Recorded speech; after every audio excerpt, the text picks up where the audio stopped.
The principal and chairman, আমরা মুখস্থ করতাম একটা দা থাকলে একজন, দুইটা দা থাকলে দুইজন। তাহলে এখানে এন্ড দ্বারা যুক্ত আছে, বাট দা আছে একটা। তাহলে দা এরপর একটা ওয়ার্ড, এখানে দা নাই, তাহলে এখানে কি হবে? সিঙ্গুলার। তাহলে একটা দা থাকলে সিঙ্গুলার, দুইটা দা থাকলে কি হবে? প্লুরাল। তাহলে এখানে যেহেতু একটা দা আছে, তাহলে এই নিচে অপশনগুলোর মধ্যে আসেন, অপশনগুলোর মধ্যে থেকে আমরা একটাই নিব, সিঙ্গুলার।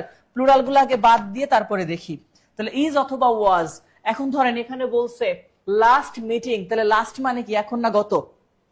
তাহলে অতীতে চলে গেছে, আবার রাইট ফর্ম অফ ভার্ব ঢুকাই দিছে এর মধ্যে। তাহলে পাস্ট টেন্স যেহেতু, তাহলে এখানে হবে ওয়াজ, ইজ দেওয়া যাবে না।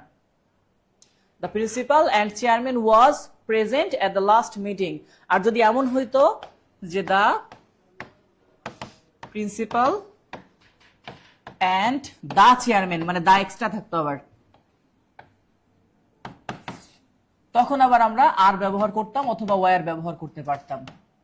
একটা দা থাকলে সিঙ্গুলার, দুইটা দা থাকলে প্লুরাল। ঠিক আছে?